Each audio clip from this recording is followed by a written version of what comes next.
Imagine a city born from myth, founded, as legend tells us, by Romulus in 753 BCE, after striking down his twin brother Remus. A story of blood and ambition set on the banks of the Tiber River. From this small village of huts on 7 hills, from trade routes that cut through central Italy, a new power began to emerge. At first, Rome was nothing more than one among many city-states caught between Etruscan kings to the north and Greek colonies in the south. Few could have predicted what it would become, yet Rome grew. It fought, it learned, it adapted, and within centuries it had built one of the most formidable political and military machines in history. The story you're about to hear is not only about victories on the battlefield or emperors seated on marble thrones. It is about an idea of Rome that rose higher than any other, and yet proved vulnerable to the same flaws that haunt all civilizations: ambition, inequality, corruption, and time. Today we trace the rise of Rome from its foundation to its ultimate collapse in 476 CE, and we ask why its legacy still shapes the world we live in.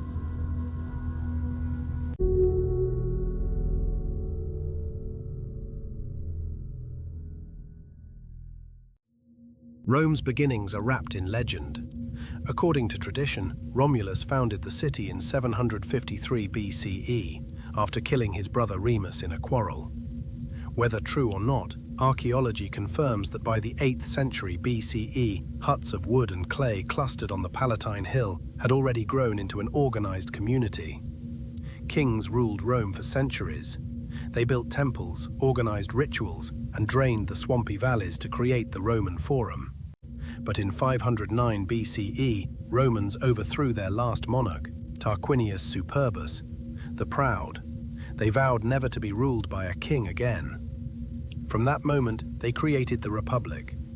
The Republic was not democracy as we know it, but it was unique. 2 consuls, elected yearly, held executive power. The Senate guided policy. Citizens gathered in assemblies to vote, yet plebeians, the common people, long demanded equality with the patrician elite. Their struggle gave birth to the 12 Tables, Rome's first written laws, and the Lex Hortensia in 287 BCE, which made plebeian decisions binding for all. Step by step, Rome built a flexible, if fragile, constitution. At the same time, Rome waged war after war. The Latin League was defeated in 338 BCE. The Samnite Wars, brutal and long, gave Rome dominance of central Italy. When King Pyrrhus of Epirus brought Greek armies with elephants to southern Italy, his costly victories created the phrase, a Pyrrhic victory. By 275 BCE, even Pyrrhus retreated, leaving Rome supreme across the peninsula. With Italy secure, Rome stood at the threshold of the wider Mediterranean. Wealth, allies, and hardened armies gave it ambition. Rome was no longer just a city, it was becoming a power with global horizons.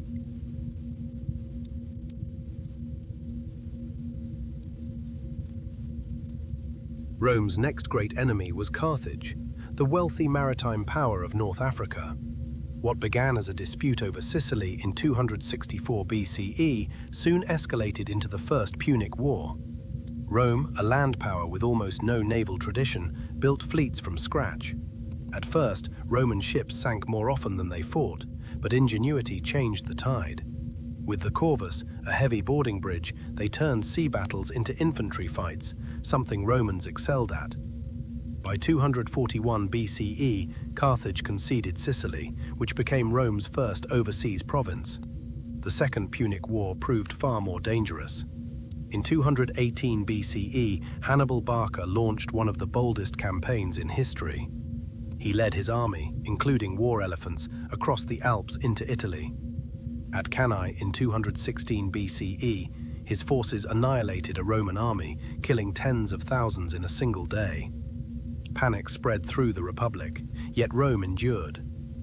Through attrition and resilience, and with the leadership of Scipio Africanus, the Romans struck back. In 202 BCE, at the Battle of Zama in North Africa, Hannibal was finally defeated. The Third Punic War, half a century later, was less about survival than dominance. In 149 BCE, Rome besieged Carthage itself. After a brutal 3-year struggle, the city was burned to the ground in 146 BCE. According to legend, Roman soldiers salted the earth so nothing would grow again. The same year, Corinth in Greece fell. By mid-2nd century BCE, Rome ruled not only Italy, but also Spain, North Africa, and much of the Hellenistic world. Victory brought immense wealth, slaves, and new provinces, but it also brought strain. The influx of riches widened the gap between rich and poor. Traditional farming families struggled against vast estates worked by slaves. Provincial governance demanded new institutions. Ambitious generals gained unprecedented power, commanding Rome's armies abroad. The Punic Wars transformed Rome. From a regional republic, it had become the dominant power of the Mediterranean. Yet with expansion came imbalance, and those tensions would soon shake the republic to its core.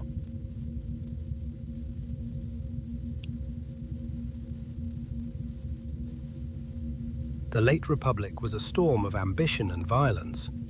Generals no longer fought only Rome's enemies, they fought each other. Gaius Marius revolutionized the army by recruiting landless citizens, binding soldiers' loyalty to commanders rather than the state. His rival Sulla marched legions on Rome itself, breaking the taboo that no general should cross the Pomerium under arms.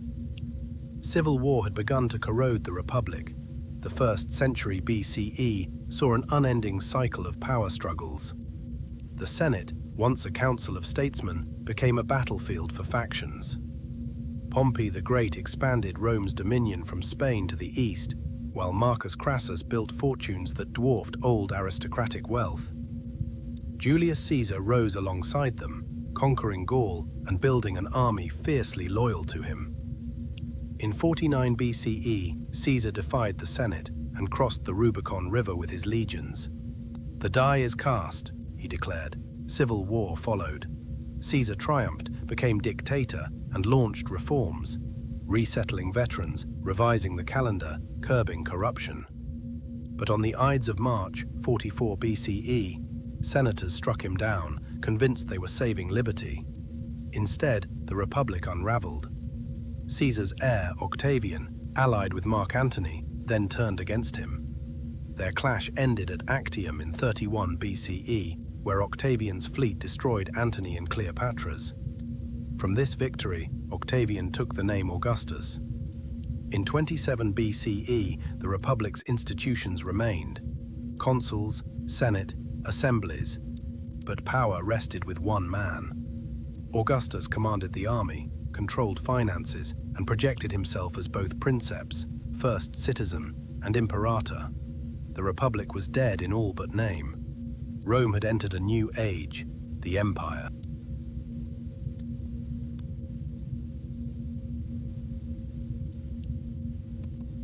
For nearly 2 centuries, Rome flourished in what later historians called the Pax Romana, the Roman peace.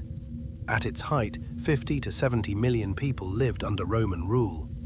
The city of Rome itself may have reached 1 million inhabitants, the largest metropolis in the world. Food and goods flowed across a unified Mediterranean. Grain ships from Egypt fed the masses. Olive oil and wine traveled from Spain and Africa. Roads stretched more than 80,000 kilometers, carrying soldiers, merchants, and ideas. Amphorae broken in transport piled so high outside the city that Monte Testaccio, a hill of discarded jars, still testifies to Rome's commercial scale. Public works displayed imperial grandeur. The Colosseum, dedicated in 80 CE, staged gladiatorial combats for tens of thousands. The Pantheon, rebuilt by Hadrian, dazzled with a dome still unmatched in antiquity. Bathhouses, theaters, and forums gave daily life rhythm and spectacle.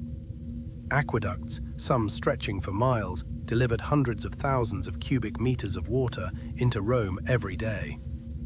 The empire reached its maximum size under Trajan in 117 CE, stretching from Britain to Mesopotamia. Trajan's column still narrates his Dacian wars in stone spirals. His successor Hadrian consolidated, fortifying frontiers with walls and forts. Antoninus Pius presided over calm prosperity, while Marcus Aurelius, the philosopher king, wrote meditations on duty, even as he led armies against northern tribes. Yet, beneath the surface, strains grew. Wealth concentrated in elite hands. The grain dole fed hundreds of thousands, but made Rome dependent on imported food. Provincial unrest simmered, and while emperors projected stability, succession was never guaranteed. The empire glittered, but its foundations would one day crack.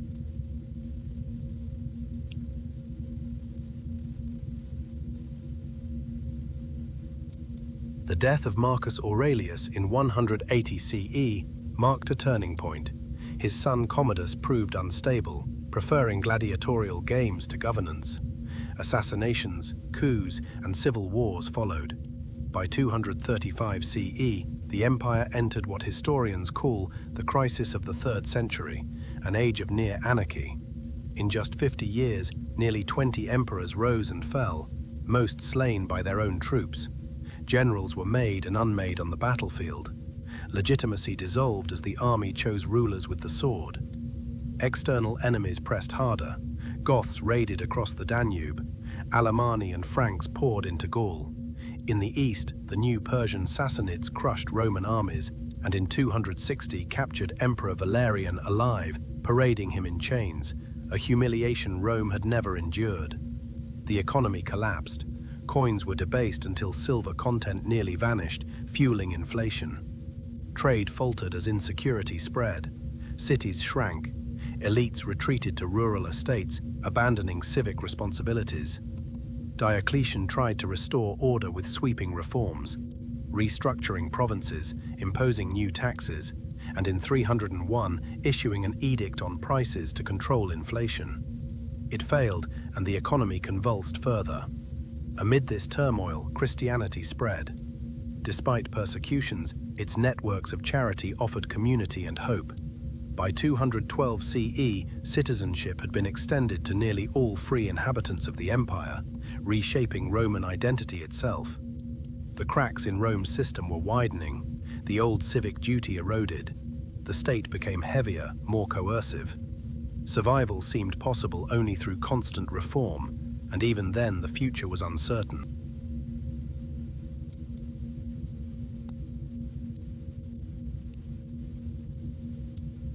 By the late 4th century, the empire still looked vast, but its strength was hollow. Diocletian had tried to save it with reforms and the Tetrarchy.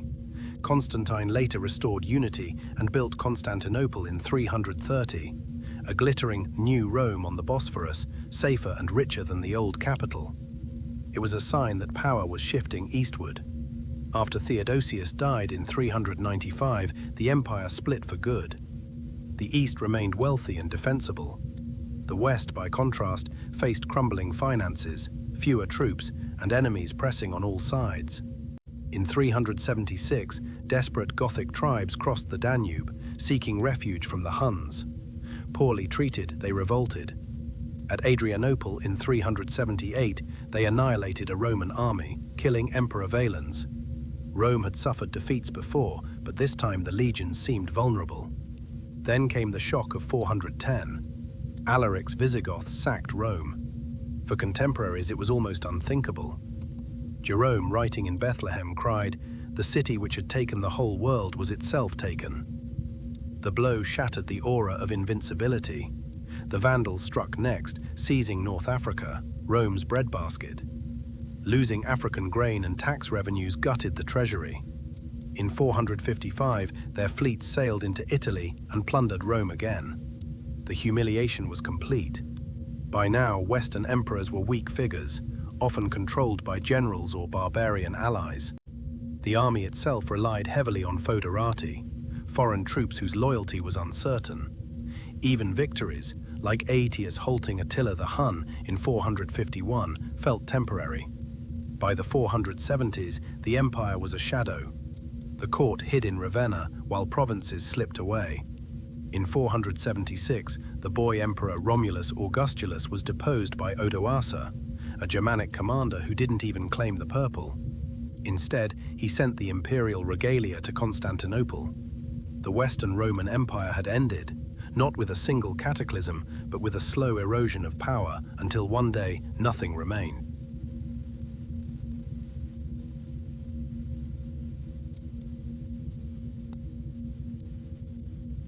And yet, Rome's story did not truly end in 476.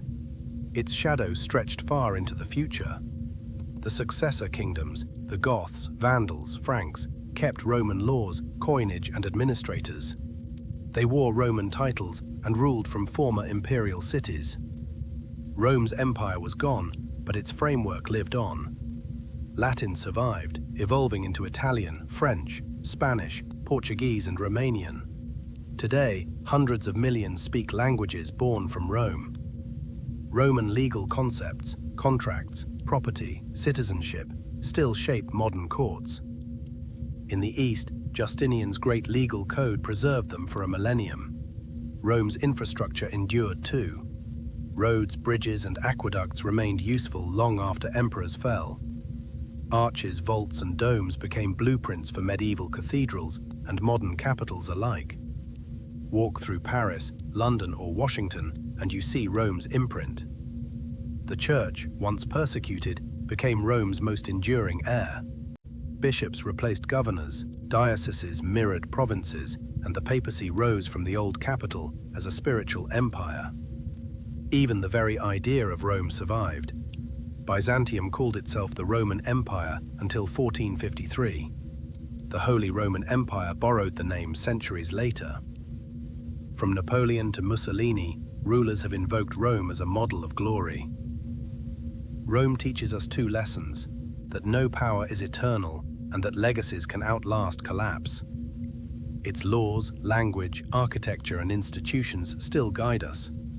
The empire crumbled, but its echoes built the foundations of the modern world.